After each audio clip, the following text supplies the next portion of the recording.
le principal problème, il est dans l'état d'esprit des gens. Il faut reprendre à la base. On part dans tous les sens. C'est Macron le responsable, c'est les retraites, Mais les c'est lui qui a la clé. vaccinaux.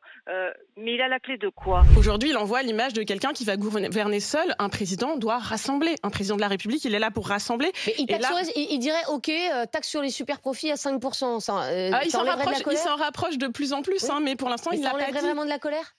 Oui, on a l'impression que quoi qu'il fasse, là aujourd'hui... Alors quoi qu'il fasse aujourd'hui, il y a symboliquement la question de l'âge de la retraite. Ça, il faut absolument revenir dessus. Ensuite, bien gouverner, c'est gouverner par concertation, c'est rendre des comptes, c'est être exemplaire. Et aujourd'hui, il n'y a rien de tout ça. Pour les concertations, les syndicats, ils étaient là au départ. Ils ont vu qu'ils n'étaient pas... non à tout, à un moment. Non, il y avait une question centrale, et c'était notamment ce que demandait la CFDT, c'était sur l'âge. Là-dessus, c'était impossible de céder. En fait, la réforme, c'était le point... Le gouvernement ne voulait absolument pas discuter, donc il n'y a pas eu de concertation. On l'a dit 1000 fois, cette réforme elle a été mal faite. L'âge, par exemple, l'âge légal de départ à la retraite à 64 ans, mais qu'il avait dit, écoutez, on va enlever il faut quand même travailler plus, donc on va enlever les 35 heures, on va mettre les 40. Mais il y aurait eu autant de gens dans la rue, tu vois ce que je veux dire ? Si remplace une mauvaise mesure par une autre mauvaise mesure, bien sûr. Les bonnes mesures suggérées par les syndicats, moi je les connais pas personnellement, je les ai pas entendues. Ils sont venus pour des concertations, ils sont ressortis en disant... On n'a jamais entendu ce qu'ils proposaient. Il faut retirer l'âge légal de départ à la retraite. Il y a plein de manières de remettre à l'équilibre le système des retraites. Déjà, ce déséquilibre, il est pour l'avenir, il n'est pas si élevé. On en a parlé 1000 fois ici. Oui, mais on n'a pas entendu les propositions très concrètes des syndicats. C'est bien le problème. Il y a un chiffre, on peut estimer que c'est inefficace, que c'est pas ce qu'il faut faire, etc. Mais ça, ce sont des chiffres donnés par le ministre de l'économie, Bruno Le Maire.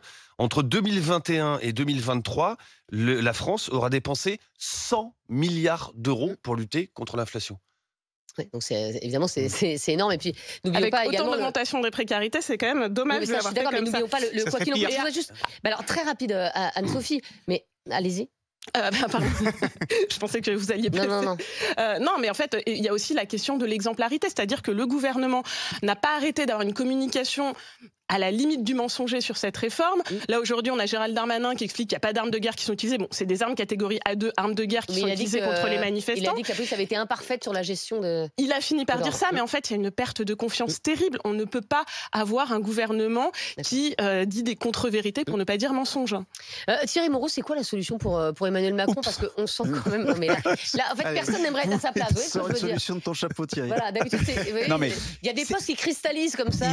Il est clair qu'on parlait tout à l'heure des inquiétudes par rapport à la radicalisation du mouvement et ce qui se passe en ce moment. Je pense qu'une des inquiétudes, effectivement, c'est qu'au cours de cette séquence, il y a une cristallisation sur la personne du chef de l'État et du seul président. Il est un peu cherché quand même. Des présidents impopulaires, il y en a eu beaucoup.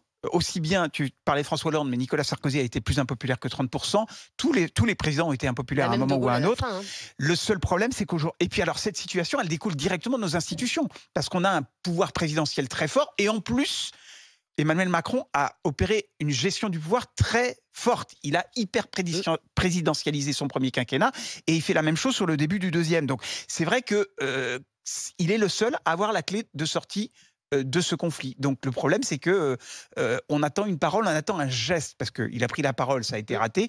Donc maintenant, on attend un geste. Après, le problème que ça a, et je rejoindrai un petit peu ce que disait Laurent, le problème, c'est que s'il met la réforme sur pause, il ne pourra pas la remettre après en mouvement et en action. Donc il est coincé, il est vraiment coincé. Et pour rebondir sur tout ce que disait Laurent tout à l'heure, le danger, c'est que ça rejaillit sur tous les politiques. C'est-à-dire qu'effectivement, il y a des gens qui pensent tirer les marrons du feu actuellement sur la scène politique, mais aujourd'hui, qu'est-ce qu'on voit ? On voit des manifestants dans la rue qui ne croient plus dans le politique, parce qu'on leur a tellement vendu.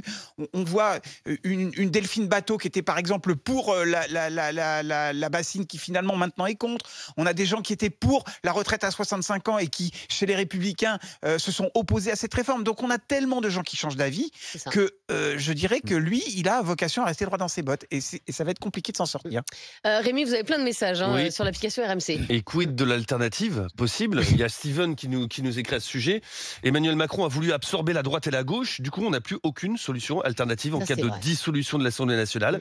Voilà qui est bien embêtant, car à part le RN qui n'a jamais gouverné, malheureusement, je ne sais pas s'il le regrette ou s'il le craint, mais en tout cas, c'est c'est vrai qu'il y a cette absence d'alternative. À force de faire un peu par-ci, un peu par-là, on se perd un peu parce qu'on oublie quand même qu'au départ, Emmanuel Macron en 2019, il avait mis la retraite par points. Donc c'était quand même la capitalisation. Il avait opté pour ça, puis finalement il y a eu un revirement, puis il a opté pour les 65 ans, puis finalement un revirement, puis finalement les 64 ans. Et donc en fait, cette réforme, elle ne plaît plus à tout le monde parce qu'elle a été détricotée de toutes parts. On est avec Stéphanie qui nous a appelé au 32-16 de Villeneuve-Loubet dans les Alpes-Maritimes. Bonjour Stéphanie. Oui, bonjour à tous. Alors, je suis de Villeneuve-Loubet, mais là, je suis à Gap. D'accord, c'est bien quand même. Hein. C'est super beau. Le problème, c'est que je suis coincée sur Gap et que je ne peux pas sortir de Gap à cause de la manifestation. Oui, voilà. Ça c'est un petit désagrément. Mais enfin, non, alors c'est plus qu'un désagrément. Moi, je suis itinérante, hein. J'ai 4 départements. Je suis l'exemple vivant qu'on peut retrouver un travail excellent à 55 ans, puisque j'ai 55 ans, qu'il n'y a vraiment aucun problème en ce qui me concerne si je devais faire 2 ans de plus. Pourquoi? Parce que si à un moment donné, on ne fait pas un petit peu un effort, alors je dis pas, on n'est pas marié avec un travail toute la vie.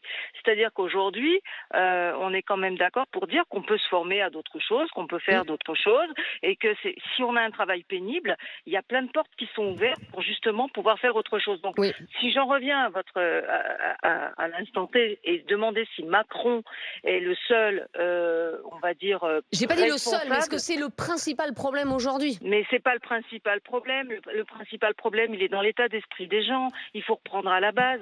On part dans tous les sens. C'est Macron le responsable, c'est les retraites, mais c'est lui qui a la clé. Mais il a la clé de quoi?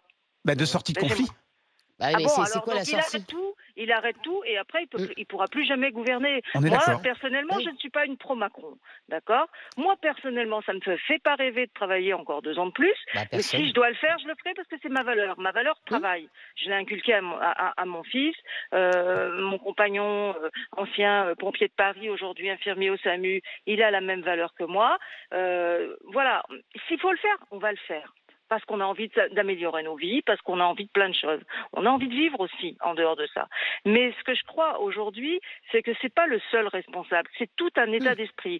On parle des violences policières, mais est-ce que vous savez... Alors, mon frère était gendarme. Malheureusement, il est décédé très jeune. J'ai des amis dans la police qui sont sur Paris. Je peux vous dire une chose, hein. C'est qu'on fait voir ce qui se passe du côté des flics, soi-disant les violences policières, mais qu'est-ce qu'ils prennent toute la journée? Ça, on l'a dit, Stéphanie. Ça, il n'y a pas de problème, bien sûr. Mais c'est pas Macron le responsable de ça. Voilà, mais très bien. Enfin, il faut remettre l'église au milieu du village. Oui, mais au niveau de la forme, il faut quand même avouer que, voilà, je disais tout à l'heure, il a un peu cherché. Il a pas toujours été très malin, quoi. Il y a une forme, en tout cas, d'arrogance, de mépris qui est dénoncée par énormément de gens, même des gens de son camp, qui étaient atterrés après sa dernière interview à 13h, où pour une fois, parce que d'habitude, il est quand même très bon à l'oral et dans sa communication, où pour une fois, il a échoué, quoi. Il a échoué dans son choix, le fait de faire ça à 13h, le fait de faire ça avant la manif, etc. Et il a eu une attitude qui a encore plus exaspéré les Français. Donc, c'est peut-être pas le responsable, mais en tout cas, je veux dire, il n'a pas eu tout bon, je veux dire, dans sa gestion de cette réforme. Merci beaucoup, Stéphanie, en tout cas, d'avoir été avec nous. Alors,